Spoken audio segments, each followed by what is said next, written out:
पे आपका स्वागत है। मैं हूं मोनू और आज हम लोग पढ़ेंगे जो 6 सितंबर में रेलवे ग्रुप डी में जो मैथ के क्वेश्चन आए हैं उन्हीं को सॉल्व करेंगे। तो पहला क्वेश्चन है कि एक बेलन की त्रिज्या 20% कम हो जाती है तथा ऊंचाई 25% बढ़ा दी जाती है, तो उस बेलन के आयतन में कितना बदलाव होगा। कह रहे त्रिज्या में 20% की कमी की जाए, ऊंचाई में 25% बढ़ा दी जाए तो आयतन पर क्या प्रभाव पड़ेगा। सबसे पहले हम लोग लिखेंगे बेलन का आयतन। बेलन का आयतन होता है पाई आर स्क्वायर एच होता है। अब कह रहे हैं त्रिज्या में 20% की कमी की जाए, तो कमी का मतलब क्या होता है माइनस, तो 20% की कमी। अब इसमें क्या है कि स्क्वायर है तो इसको हम लोग दो बार लिखेंगे 20 और ऊंचाई में 25% की वृद्धि की जाती है, एक बार है तो केवल हम इसको एक बार लिखेंगे। अब इन तीनों का हम लोग समतुल बट्टा निकाल देंगे, वही हमारा आंसर हो जाएगा। पहले क्या करेंगे, हम इन दोनों का निकालेंगे, फिर जो आएगा फिर इसका और इसका निकाल लेंगे, फिर जो आएगा वही हमारा आंसर हो जाएगा। तो आइए पहले इन दोनों का निकालते हैं। तो क्या हो जाएगा 20 प्लस 20 माइनस 20 गुणे 20 बटे 100। 0 0 कटा, 0 0 कटा, 20 20 होता है 40, दो दो कितना होता है 4, तो 40 में से 4 गया कितना हुआ 36। मतलब इन दोनों का कमी की जाए तो कितना प्रतिशत की कमी होगी, 36% की कमी होगी। अब क्या करेंगे, -36 और +25 का हम लोग निकालेंगे। -36 + 25, फिर -36 गुणे +25 बटा 100। तो 25 से कम 25, 25 चौके 100, 4 एक कम 4, 4 9 36। अब -36 में से 25 जाएगा तो कितना होगा -11। -11 -9 कितना होता है -20 होता है। तो माइनस का मतलब क्या होता है कमी। तो कितने प्रतिशत की कमी निकलेगी, आयतन में कितना प्रतिशत कम हो जाएगा, 20% कम हो जाएगा। मतलब आयतन पे 20% का प्रभाव पड़ेगा, यही हमारा आंसर हो जाएगा। अब दूसरा क्वेश्चन है कि किसी वस्तु को क्रय मूल्य से 22% अधिक पर अंकित किया जाता है और 15% का छूट देकर बेचा जाता है। यदि क्रय मूल्य और विक्रय मूल्य का अंतर 111 रुपया है तो अंकित मूल्य ज्ञात कीजिए। क्रय मूल्य से 22% अधिक पे अंकित किया जा रहा है, तो क्रय मूल्य को हम मानते हैं कितना 100, तो अंकित मूल्य कितना हो जाएगा 22% अधिक कर देंगे तो 122 हो जाएगा। फिर कह रहा है कि अंकित मूल्य पर 15% का छूट दिया जा रहा है, तो अंकित मूल्य पे हम 15% छूट में बेचेंगे तो कितने में बेचेंगे 85 में बेचेंगे। तो 5 से काटे तो 17, 5 से काटे तो 20, 2 से काटे तो 10, 2 से काटे तो 61। अब 17 एकम 17 का 7, 17 छक्का 102 और 1 जोड़ देंगे तो 103, और 10 से भाग देंगे तो कितना हो जाएगा 103.7। तो हमारा जो विक्रय मूल्य आया है 103.7 आया। फिर उन्होंने कहा है कि क्रय मूल्य और विक्रय मूल्य का अंतर 111 का है, तो विक्रय मूल्य कितना है 103.7 है, क्रय मूल्य कितना है 100। अगर घटाएंगे तो कितना हो जाएगा 3.7। ये क्या है परसेंटेज में आ रहा है और ये कितने में आ रहा है रुपये में आ रहा है। अब क्या करेंगे हम लोग 1% बराबर निकालेंगे, 3.7 से भाग देंगे। और कितना हमको निकालना है, अंकित मूल्य का पूछ रहा है तो अंकित मूल्य से हम लोग गुणा करेंगे 122 से। अब एक जीरो बढ़ा दीजिए, दशमलव आपका हट जाएगा तो 37 से कम 37, 37 क्या है 111, और 3 से गुणा करेंगे, 3 दूना 6, 3 दूना 6, 3 एक कम 3, तो कितना आया अंकित मूल्य 3660 रुपया, जो कि आंसर है। अब नेक्स्ट क्वेश्चन है कि 2400 रुपये की राशि 5% प्रति वर्ष चक्रवृद्धि ब्याज की दर से 2 साल में कितना हो जाएगी। कह रहा है मूलधन 2400 है, दर 5% है, समय 2 वर्ष है, चक्रवृद्धि ब्याज बताना है आप। तो चक्रवृद्धि ब्याज का फार्मूला क्या होता है, मूलधन मझला ब्रैकेट फिर छोटा ब्रैकेट में 1 प्लस दर बट्टा 100, फिर स्क्वायर नहीं समय रहेगा यहाँ पे, फिर -1 और मझला ब्रैकेट बंद। तो मूलधन कितना है हमारा 2400 है, 1 प्लस दर कितना है 5% है, बट्टा समय बट्टा 100, और समय कितना है 2 वर्ष -1 ये। अब हल करेंगे 5 एकम 5, 5 दूना 10, 20 एकम 20, 1 21 बट्टा 20 का कितना हो जाएगा होल स्क्वायर -1 बराबर 2400। अब 21 का अगर स्क्वायर करेंगे कितना हो जाएगा 441, अब 20 का स्क्वायर करेंगे तो कितना हो जाएगा 400 -1, और यहाँ पे आपका क्या है 2400 है अभी, तो 400 इधर जाएगा तो 441 में से 400 गया तो कितना बचा 41 बट्टे 400, और गुणे कितना हो जाएगा 2400, 2 जीरो से 2 जीरो 4 से काटे कितना हो जाएगा 6 हो जाएगा। अब क्या करेंगे दोनों का हम लोग गुणा कर देंगे, 6 कम 6 अच्छे चौक 24, तो कितना आया चक्रवृद्धि ब्याज 246 रुपया। लेकिन उसने पूछा है चक्रवृद्धि ब्याज तो हमारा निकल गया 246 रुपया, लेकिन उसने पूछा है 2 साल में कितना हो जाएगा। तो 2400 रुपया हमारा मूलधन था, चक्रवृद्धि ब्याज है, तो हम क्या करेंगे, जोड़ लेंगे दोनों को, 4 4 2 6 26, मतलब 2646 रुपया हमारा हो जाएगा। अब नेक्स्ट क्वेश्चन है कि x square minus 6x plus 8 बराबर 0 है, तो में मूल ज्ञात कीजिए। मतलब इन दोनों में से मूल हमको ज्ञात करना है। तो सबसे पहले हम देखेंगे कि मतलब क्या गुणा करें तो 8 आ जाए, और यहाँ पे प्लस दिया है तो क्या जोड़े तो 6 आ जाए। तो हम क्या करेंगे, ऐसी दो संख्या बताना है जिनको गुणा करने पे 8 आ जाए और यहाँ प्लस दिया है तो जोड़ने पे 6 आ जाए। तो हमारा 4 दूना कितना होता है, 8 हो जाता है, और 4 और 2 को जोड़ेंगे तो कितना हो जाएगा, 6 हो जाएगा। इसी तरह हम इसमें लिख देंगे -4x माइनस 2x प्लस 8 बराबर 0। अब इन दोनों में क्या कॉमन मिल रहा है, x, तो x कॉमन ले लिए, ये 4 हो गया। इन दोनों में क्या कॉमन मिल रहा है, 2 कॉमन मिल रहा है, तो x माइनस 4 बराबर 0। जब कॉमन आप लेंगे माइनस तो अंदर का चिन्ह बदल जाता है। अब इन दोनों में क्या कॉमन मिल रहा है, x माइनस 4 मिल रहा है, इस ये ले लिए और ये ले लिए, कट गया, तो फिर बचा क्या, x माइनस 2 बचा बराबर 0। अब इनका मान क्या हो जाएगा, x बराबर आपका 4 हो जाएगा और एक मान x बराबर 2 हो जाएगा। तो आंसर हमारा क्या निकल के आया, 4 और 2 निकल के आए, जो दो मूल हैं। अब नेक्स्ट क्वेश्चन है कि 77 सेमी लंबाई और 50 सेमी चौड़ाई वाले आयत का क्षेत्रफल एक वृत्त के क्षेत्रफल के बराबर है, तो वृत्त का परिमाप ज्ञात कीजिए। कह रहा है कि 77 सेमी लंबाई और 50 सेमी चौड़ाई वाले आयत का क्षेत्रफल एक वृत्त का क्षेत्रफल के बराबर है। मतलब कहें तो आयत बराबर वृत्त का क्षेत्रफल दोनों बराबर है। तो आयत का क्षेत्रफल का फार्मूला क्या होता है, लंबाई इंटू चौड़ाई। अब वृत्त के क्षेत्रफल का फार्मूला क्या होता है, पाई आर स्क्वायर होता है।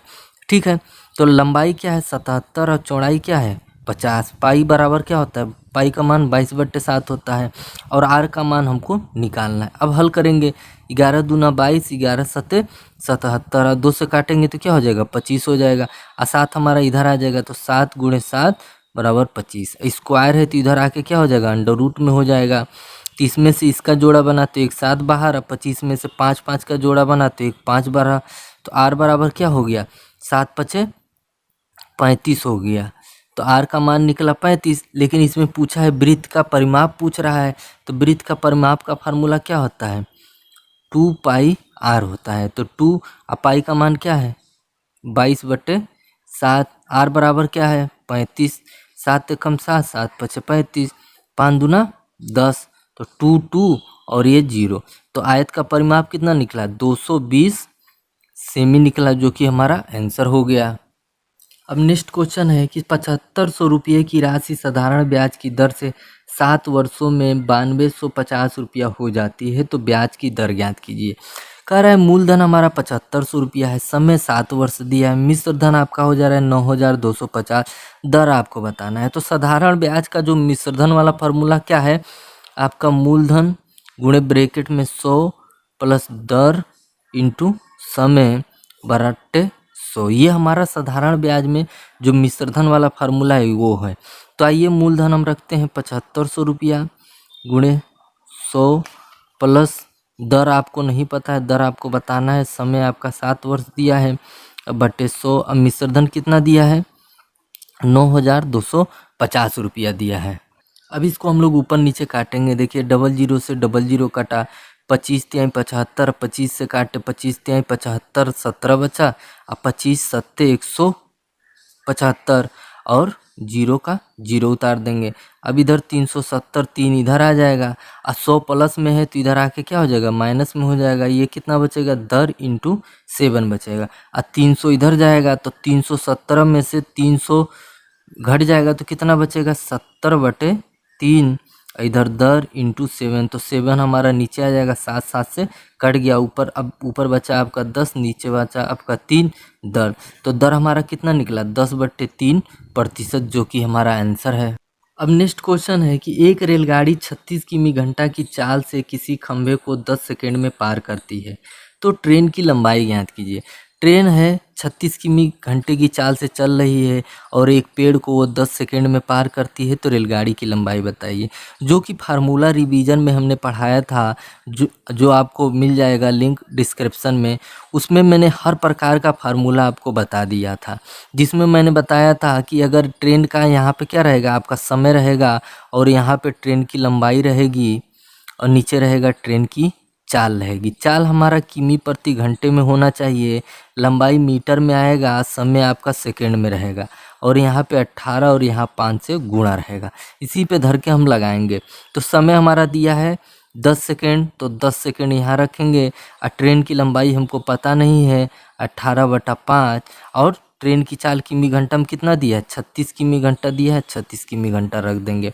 अब हल करेंगे, 18 एकम 18, 18 दूना 36, अब 5 एकम नहीं, अब 5 दूना 10 और 10 से 10 गुणा होगा तो कितना हो जाएगा, 100 हो जाएगा। तो ट्रेन की जो लंबाई आ गई कितना हो गई, 100 मीटर हो गया, जो कि हमारा आंसर हो गया। अब नेक्स्ट क्वेश्चन है कि पी और क्यू किसी काम को 10 और 40 दिनों में कर सकते हैं। यदि वह एक एक दिन छोड़कर काम करते हैं और काम पी शुरू करता है तो कुल कार्य कितने दिनों में समाप्त होगा। कह रहा है कि पी जो है 10 दिन में कार्य करता है, क्यू जो है 40 दिन में कार्य करता है, और कह रहा है कि एक एक दिन दोनों कार्य छोड़ के करते हैं और पी पहले शुरुआत करता है तो काम कितने दिन में होगा। तो सबसे पहले हम दोनों का लसन निकालेंगे। 10 और 40 का लसन कितना निकला, 40 निकला। 10 से भाग देंगे 4 बार में, 40 से भाग देंगे 1 बार में।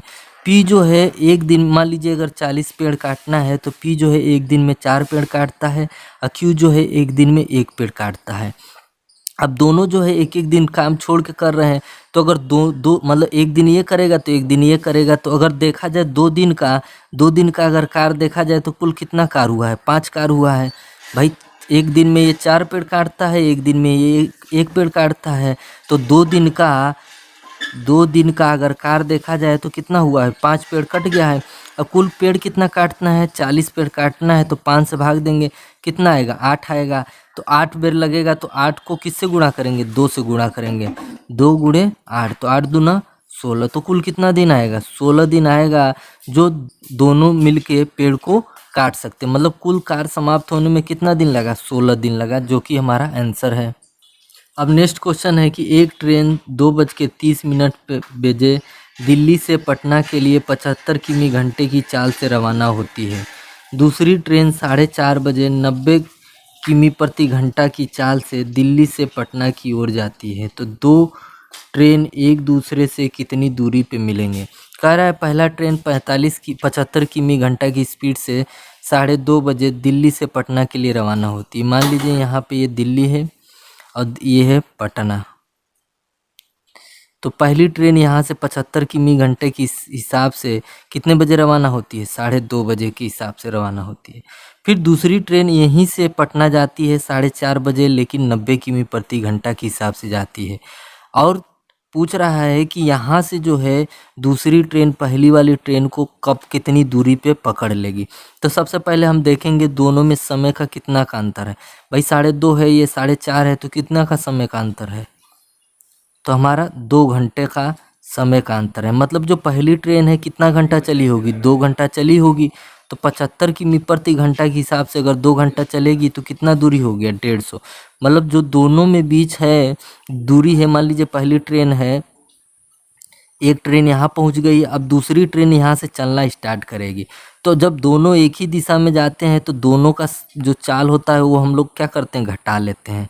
ठीक है, दोनों की पहले तो दूरी रखते हैं, दोनों के बीच की दूरी, और दोनों का चाल क्या करेंगे, माइनस कर लेंगे। तो हमारा समय निकल जाएगा कितने घंटे में दूसरी ट्रेन पहली ट्रेन को पकड़ लेगी।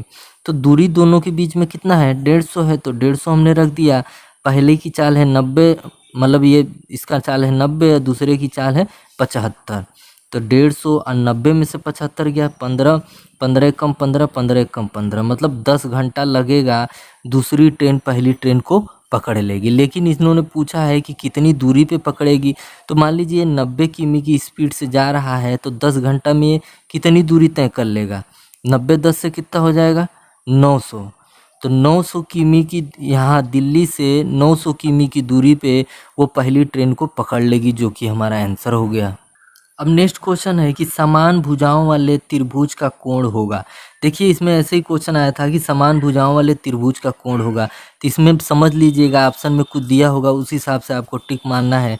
जैसे मान लीजिए एक समान भुजाओं वाला एक त्रिभुज है, ये भी भुजा बराबर है, ये भी भुजा बराबर है, ये भी भुजा बराबर, मतलब तीनों भुजाओं की दूरी मान लीजिए हम ए मान लेते हैं। तो अगर तीनों भुजाएं बराबर होंगी तो तीनों कोण बराबर होंगे। क्या होंगे? तीनों कोण बराबर होंगे। तो इसी प्रकार मान लीजिए अगर तीनों भुजा का योग कितना दिया है, 180 दिया रहता है, तो तीनों कोण बराबर हैं तो 3 से भाग देंगे तो प्रत्येक कोण कितना कितना का आ जाएगा, 60-60 डिग्री आ जाएगा। तो कहने का मतलब यही है कि अगर त्रिभुज का भुजा बराबर होगा तो अगर तीनों भुजा बराबर होंगे तो तीनों कोण भी बराबर होंगे। ठीक है, जैसे कि तीनों कोण बराबर होंगे, तो ऑप्शन में दिया था कि सभी कोण बराबर होंगे, तो उसी पे आपको ट्रिक मारना था, जो कि आपका आंसर हो गया। अब नेक्स्ट क्वेश्चन है कि एक ट्रेन 72 किमी घंटा की चाल से किसी दूसरी को 8 घंटे में, मतलब किसी दूरी को 8 घंटे में तय करती है, उसी दूरी को 6 घंटे में तय करने के लिए उसकी चाल कितनी होनी चाहिए? कितना? 6 घंटे में तय करना होगा। ठीक है, तो पहली ट्रेन मान ली एक ट्रेन है वो 72 किमी स्पीड से 8 घंटे में कोई दूरी तय कर लेती है। मान लीजिए ये दूरी है, तो दूरी अगर इसका पता करना हो तो कैसे पता करेंगे? चाल इंटू समय करेंगे, तो चाल हमारा 72 है और समय कितना है 8, गुणा करेंगे 8 दूनी 16, 6 8 7 56 और 1 57, ये हमारी दूरी हो गई। अब बता रहा है कि इसी दूरी को अगर 6 घंटे में पूरा करना हो तो चाल क्या होना चाहिए? तो चाल बराबर क्या होता है? दूरी बटा समय होता है। क्या होता है? दूरी बटा समय। तो दूरी हमारा कितना है? 576 है, 576 रख दिए और समय कितना लगना चाहिए? 6 घंटा लगना चाहिए, तो हम 6 से भाग देंगे, 6 9 54 हो गया, फिर कितना बचा? 3 बचा, फिर 6 का 36। तो चाल कितना होना चाहिए? 96 किलोमीटर प्रति घंटा होना चाहिए, तब वो 6 घंटे में उसी दूरी को पार कर लेगा। अब नेक्स्ट क्वेश्चन है कि ये जो बार वाला क्वेश्चन है, जैसे 0.2 और 36 पे जो बार लगा है, इसको आप लोग को साधारण भिन्न में बदलना है। तो साधारण भिन्न में बदलने के लिए सबसे पहले आपको क्या करना है, एक बराबर का ये निशान खींचना है और 236 को ऐसे डायरेक्ट उतार देना है बिना दशमलव के, और जिस अंक पे बार नहीं लगा है उसको माइनस करके उसको घटा लेना है। 2 अंक पे बार लगा था तो 2 9 नीचे बढ़ा देना है, 1 अंक पे बार नहीं लगा था तो 1 0 नीचे बढ़ा देना है। ठीक, सबसे पहले क्या करना है, दशमलव को हटा के 236 वैसे उतार देना है। उसके बाद जो अंक पे बार नहीं लगा है, मतलब ऊपर चीखा नहीं खींचा गया, उसको घटा देना है। 2 अंक पे बार लगा था तो 2 9 नीचे बढ़ा दिए, 1 अंक पे बार नहीं लगा था तो 1 0 बढ़ा दिए। अब 236 में से 2 जाएगा तो कितना होगा? 234 हो जाएगा और 990 हो जाएगा। ये हमारा साधारण भिन्न में हो गया। अगर ऑप्शन में इसको और हल करके दिया है तो इसको काट लेंगे, जो आएगा वो हमारा आंसर हो जाएगा। वो आपके ऑप्शन पे निर्भर करता है। आइए अब नेक्स्ट क्वेश्चन देखते हैं, जिसमें कर है बहुलक 24 है, माध्यिका जो है 23.06 है, तो माध्य आपको बताना है। कह रहा है बहुलक 24 है, माध्यिका 23.06 है, माध्य आपको बताना है। तो इसका एक ही फार्मूला होता है, बहुलक बराबर होता है 3 माध्यिका, ये फार्मूला मैंने आपको कराया भी है, 2 माध्य। ठीक, अब यहाँ बहुलक की जगह बहुलक रख देंगे, बहुलक 24 है तो बहुलक रख दिया, माध्यिका क्या है 23.06 ये रख दिया, 2 माध्य हमको नहीं पता, वही हमको ज्ञात करना है। अब गुणा करेंगे, 3 से किए 3 छक 18, 3 त्रिका 9, 3 दूना 6। अब माइनस इधर है तो इधर आके प्लस हो जाएगा, 2 माध्य, और 24 इधर था तो इधर आके माइनस हो जाएगा। अब घटाएंगे, 18.18 बच गया, और 6 9 में से 4 गया 5, और 6 में से 2 गया 4। अब 2 से भाग देंगे इसको, 2 दूना 4, 2 दूना 4, 0.2 पंचे 10, 2 9 18। तो माध्य हमारा कितना निकल के आया? 22.59, जो कि हमारा आंसर हो गया। नेक्स्ट क्वेश्चन है कि यदि 6 बच्चों का जन्म 2-2 वर्ष के अंतराल में होता है और उनके आयु का योग 42 वर्ष है, तो सबसे बड़े बच्चे का आयु ज्ञात कीजिए। कह रहा है बच्चों की संख्या है 6, 2 वर्ष के अंतराल पे होता है, योग जो है 42 है, तो बड़े बच्चे की आयु बताइए। तो मान लीजिए हम छोटे बच्चे, सबसे छोटे बच्चे की आयु x, उससे बड़ा बच्चा x + 2 हो जाएगा, फिर उससे बड़ा बच्चा x + 4 हो जाएगा, फिर उससे बड़ा बच्चा x + 6 हो जाएगा, फिर उससे बड़ा बच्चा x + 8 हो जाएगा, फिर उससे बड़ा बच्चा कितना हो जाएगा? x + 10 हो जाएगा। एक बच्चा, दूसरा बच्चा, तीसरा बच्चा, चौथा बच्चा, पांचवा बच्चा, 6 बच्चा, 6 बच्चा हो गया। इन सबका आयु का योग कितना है? 42 वर्ष दिया है, जो कि यहाँ पे है 1 2 3 4 5 6, 6 x है तो 6 x रख दिया। अब जोड़ेंगे 2 4 6 6 6 12 8 20 10 30 बराबर 42। अब 30 इधर प्लस में है तो उधर जाके क्या हो जाएगा? माइनस में हो जाएगा। इधर बचा 6 x।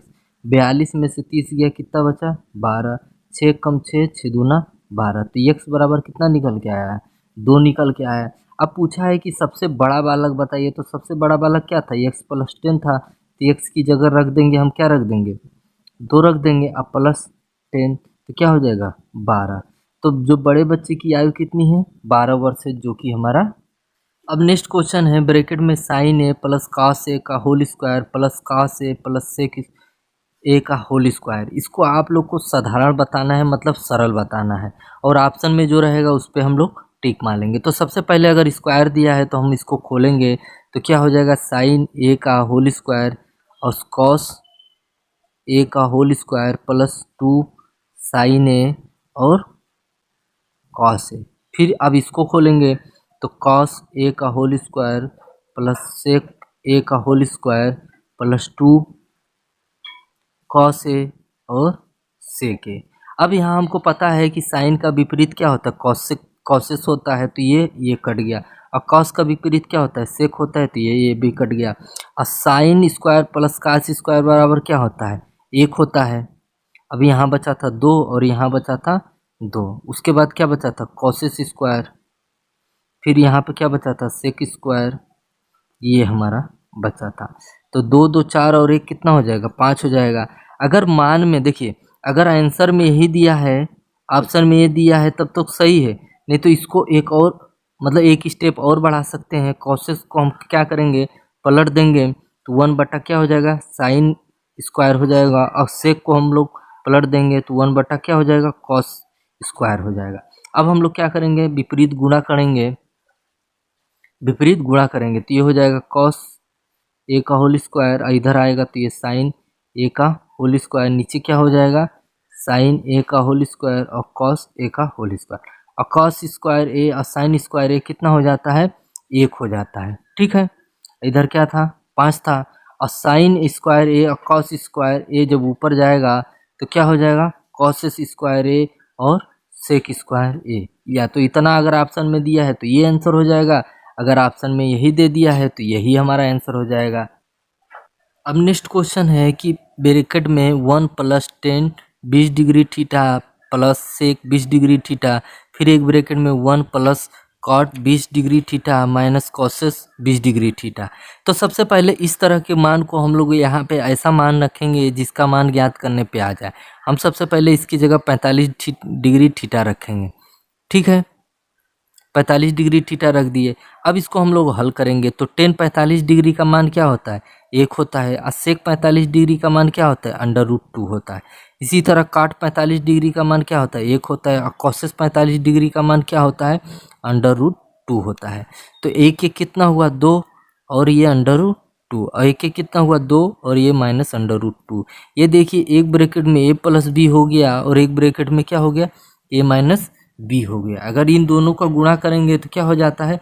ए स्क्वायर माइनस बी स्क्वायर हो जाएगा। इसी तरह हम इसको लिखेंगे, ए की जगह क्या है? 2, तो 2 का होल स्क्वायर करेंगे। बी की जगह है अंडर रूट 2, तो अंडर रूट 2 का होल स्क्वायर करेंगे। तो 2 दूना कितना हो गया? 4 हो गया। अंडर रूट 2 का होल स्क्वायर करेंगे तो ये 2 हो जाएगा। तो 4 में से 2 आएगा, घटेगा तो कितना हो जाएगा? 2, जो कि हमारा आंसर हो गया।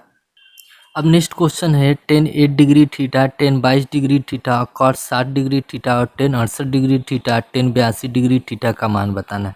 तो सबसे पहले एक कंसेप्ट हम लोग जानेंगे कि टेन ए और टेन बी गुणा करने पे 1 हो जाएगा जब ए और बी का योग कितना रहेगा? 90 थीटा रहेगा। क्या रहेगा? ए और बी का योग कितना रहेगा? 90 थीटा रहेगा। चाहे टेन हो, चाहे कॉट हो, चाहे साइन हो, चाहे कॉसेस हो, कोई हो, इस दोनों का एक ही नियम है। ठीक है, अब देखेंगे, देखिए 8 डिग्री और 82 डिग्री का मान क्या होता है? अगर इन दोनों को जोड़ेंगे तो क्या आ जाएगा? 90 डिग्री थीटा आ जाएगा। तो 10 18 भी गुणा करने पर क्या हो जाएगा? तो इन दोनों को काट के हम क्या लिख सकते हैं? 1 लिख सकते हैं। इसी तरह 68 अगर और 22 को अगर आप जोड़ेंगे तो कितना आ जाएगा, 90 डिग्री आ जाएगा। तो इन दोनों को काट के हम लोग क्या रख सकते हैं, 1 रख सकते हैं। अब इसका जोड़ा है नहीं, तो काट 60 डिग्री का मान क्या निकलता है, काट 60 डिग्री का मान 1/√3 रहता है। क्या रहता है, 1/√3। अब गुणा करेंगे तो क्या हो जाएगा, 1/√3, जो कि हमारा आंसर हो गया। अब नेक्स्ट क्वेश्चन है, कह रहा है 18 और 72 का तृतीय अनुपाती क्या होगा। तो एक बात मैं बता रहा हूँ कि जो फार्मूला मैंने पिछली वीडियो में मैंने बताया है, एक बार आप अगर ग्रुप डी का एग्ज़ाम दे रहे हैं तो उसको एक बार देख के जाइए। मानता हूँ कि थोड़ा छोटा चैनल है, मैं नया पढ़ाने वाला हूँ, लेकिन एक बार पढ़ के जाइएगा, विश्वास मानिएगा, सब उसी में से पूछ रहा है। और जो मैंने कंसेप्ट बताया सब उसी में से आ रहा है।